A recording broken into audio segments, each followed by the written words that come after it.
होगा ना भाई, होगा ना। हाँ अरे आंगे आंगे दहिया टूटाता, अरे मकई के लावा जैसे फूटाता ए जी। अरे आंगे आंगे दहिया टूटाता, अरे मकई के लावा जैसे फूटाता ए मोरे सैया हो सुताला तनिको रामे ये मोरे राजा हो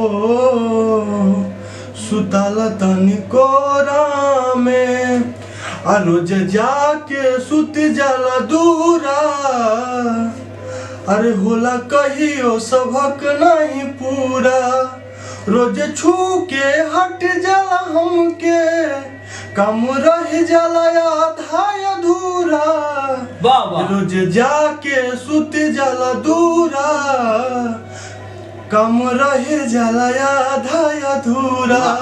अरे जरता जवानिया के लहरा हो लागता निकल जाई बहरा हो ये मोरे सैया हो सुताला तनिको रामे ये मोरे राजा हो सुताला तनिको रामे।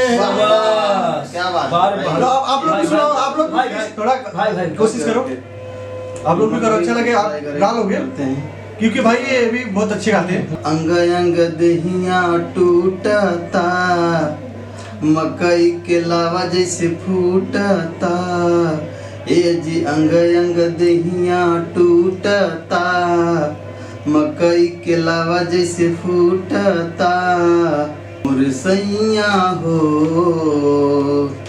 उठाला तनिको सही बात, उठाला तनिको सुताला नहीं उठाला, चलते कोई बात नहीं। अच्छा चलो स्टार्ट।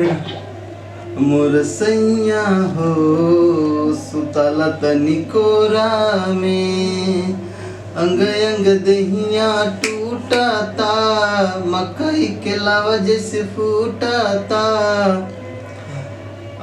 ओके बस कोई बात नहीं, अच्छा गाए। तू गाना याद नहीं था ना, इसकी वजह से थोड़ा हो जाता है, लेकिन अच्छा गाए।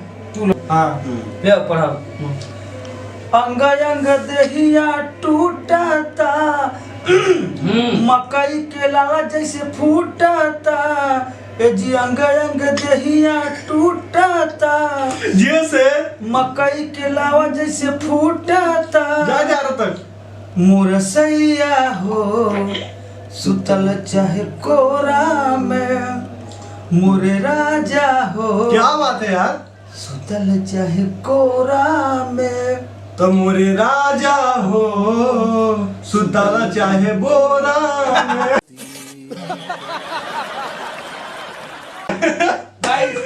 भाई अच्छा लगता है, अभी थोड़ा गा दो यार। क्यों? बहुत टाइम हो गया। कोई बात नहीं, अच्छा लगेगा तो ना यार लाइकिया कर दीजिएगा। आप लोग लाइक नहीं करते तो मन ही उदास हो जाता है, क्या बताइए आपके। चलो ठीक है, आप लाइक कर दे प्लीज यार।